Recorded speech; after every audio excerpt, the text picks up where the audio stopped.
In our GIS classes, we start to talk about regression analysis. Regression analysis is a set of statistical processes for estimating your relationships among a variable when we focused on the relationship between one variable, typically what we call a dependent variable, and one or more explanatory variables, which we call independent variables, or sometimes they're called predictors. We're going to look at a couple examples here. The most simple one that we're going to look at here that we've talked about in our class, and we're going to look at this in both Excel, and then I'll have another video where we cover this using our GIS software, is single linear regression. Basically, it just concerns two-dimensional sample plots with one independent variable and one dependent variable. So typically, these are x and y's, and we're going to show examples of these where these might be expressed in different units. We try to find a linear equation, and we'll show a couple of different types as accurately as possible. So we'll talk about a couple of different examples and look at some caveats right here. You can see I'm looking at Excel here, and I have two variables. I have x and y, and in essence, x tries to explain y to some level here. And we'll look at the example because we'll look at real-world data. And I can look at my x and y, and I'm playing with this in Excel here, so I can highlight these. I can go to Insert, my Plots and Charts, and I'm just going to click a scatter plot right here, and you can see the relationship. This is just an equation for a line that says y equals 2x plus 7. So you can see when x equals 0, y equals 7. With x equals 1, y equals 9. And it follows along this nice line here, which has a positive slope. We get a little bit more complex where we have y equals 3x squared minus 2x plus 5. So I've plugged these in here. Now, obviously, this isn't linear, but you can see this is a parabola. Since it has x squared has a negative coefficient, you can see that it's facing down or open down. But what we're going to start to look at is how we integrate this with GIS data. And I've got some information here. I've got school data right here. And I had a former student who looked at the relationship between school attendance rate and non-passing rates on EOG score. She is actually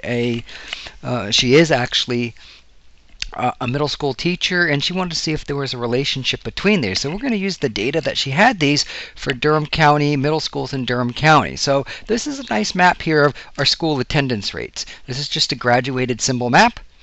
Bigger the dots, schools have larger, more or better school attendance rates. We go from 93% or 90 to about 90% here, and we'll look at the actual data up to 96, 97% here.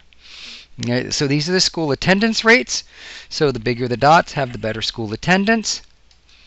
And then another one has EOG scores of percent scoring 1 or 2. So she wanted to focus on these non-passing rates, and she wanted to look at the scores of 1 and 2. So essentially, the larger the dots represent the higher percentage of non-passing rates. In essence, students who did poorer in these schools versus the smaller dots where students had higher passing rates. Higher passing rates and more of the non-passing rates. So she was really trying to focus on this non-passing percentage here. Okay. But when we actually look at the data here, we can see it right here. Okay, so we see the non-passing rate versus attendance.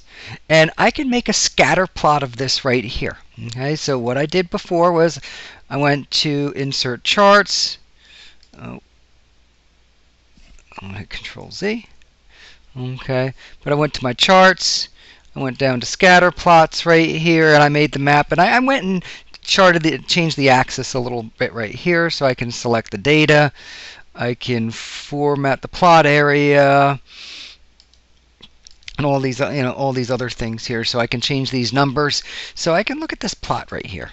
Okay, and one of the things that I can do here, you can see the general trend here. And basically, when we look at simple linear regression, is we try to explain one variable with another. So our explanatory variables are going to be attendance. We're going to try to see if attendance can explain the non-passing rates. Okay, so our dependent variable is going to be the y-axis, which is our non-passing rate. So you can see these go from about 35 up to almost 70 here. So in this axis, and we're just going to graph these. So instead of x's and y's, we're going to graph in these as percentages. And these could be dollars, percent, average cars, or whatever we looked at on these axes. So these are slightly different here. Obviously down the bottom left here, I don't have a true 0, 0. It's going to be somewhere down in the bottom because I wanted to minimize the amount of white space in this particular graph here. And we'll see how this is different.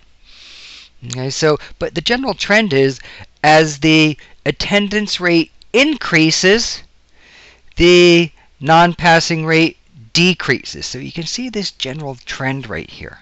Okay, and this is what this student tried to do. Now I can add these trend lines. I'm going to do this a couple of different ways here.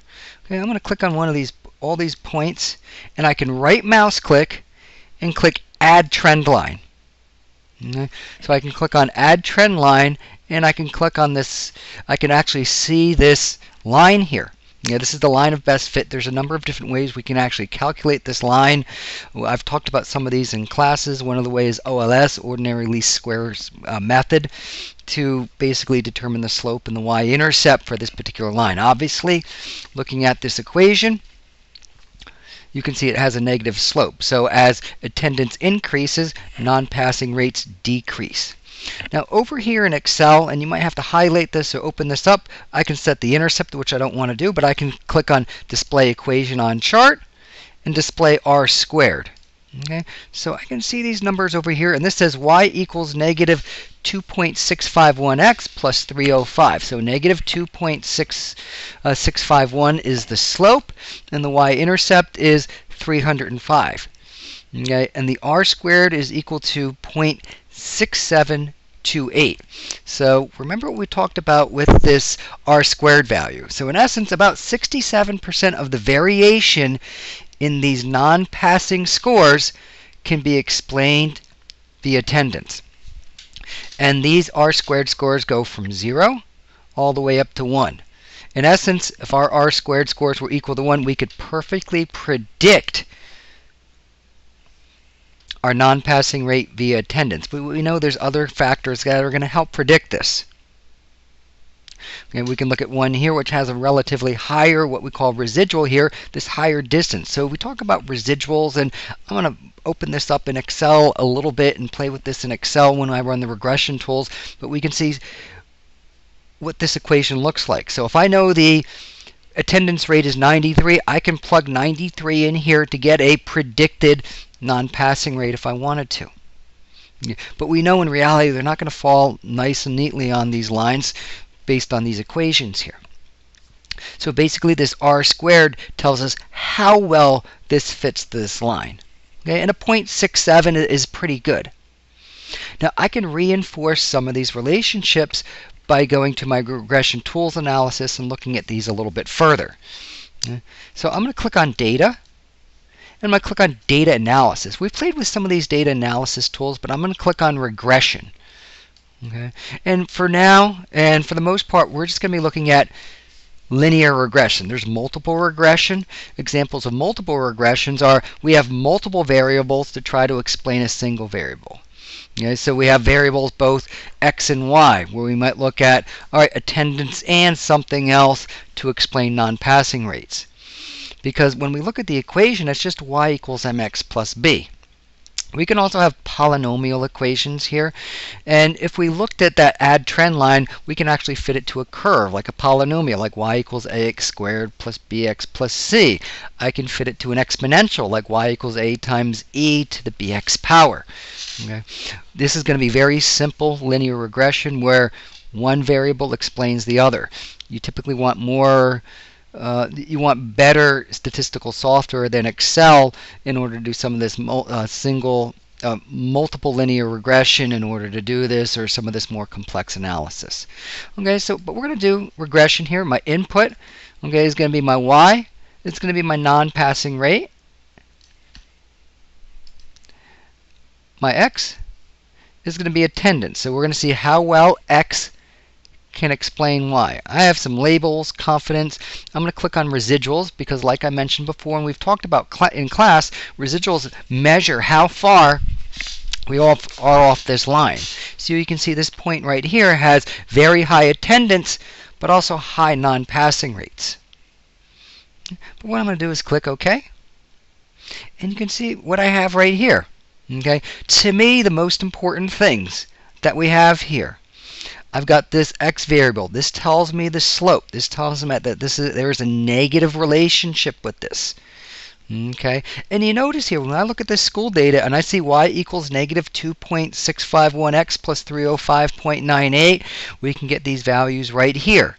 X variable negative 2.651, and then my y-intercept is going to be the 305.98. Now the things that are important to me here, I've got the r squared, adjusted r squared. Basically, adjusted r squared adjusts for the number of predictors in this model. In this particular case, there's only one predictor, so we can just leave it at this r squared. The other thing that's important to me is this p-value right here and this significance value, but typically I find this 0.003656 right here. Okay, and I've talked about this before. I have 10 points right here. And to me, this p-value is what are the chances if I threw 10 points up onto this graph, they'd appear in this pattern. Okay, and it's going to be really, really, really small. Okay, this 0.003, it's like 99% significant, or confidence. Okay, basically meaning that there is some relationship, we can say with 99% confidence, that there is some relationship between attendance and non-passing rates. Okay, so these are really important here, this significant F, and we also find it right here under this p-value. Okay, I'll go back to this really quickly here, but I have a graph here that just has no relationship between the data. Okay, I'm going to show you what an example of no data that doesn't have a relationship. And I've already put this here. You can see y equals negative 0.4x plus 13. R squared equals 0.02. So basically only about 2% of y can be explained, or 2% of the variation in y can be explained via x. And I also already ran my regression, so you can see the significance. It's 0.67.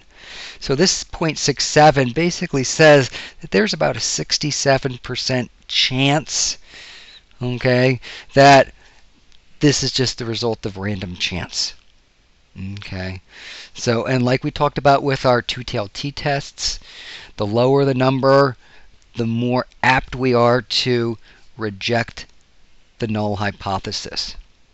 Okay, our null hypothesis is that these aren't related to each other. Okay, these aren't related to each other. Okay, so this is just an example here that we can see where r squared is very small, this p-value is very high. With this school data, when I run this here, my p-value is extremely small. That's what we want if we want to explain if there are relationships between our attendance and non-passing rates.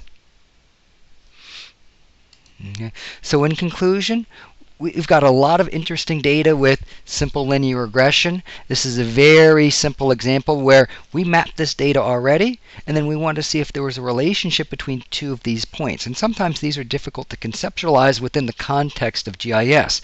So if we were to bring something like this into a graph, this would further accentuate that. And then some of the metrics that, like this r squared right here, helps explain that it's a very solid relationship. We have a negative correlation right here. And then we can explain through this p-value right here that there's a very good chance that these two variables are correlated.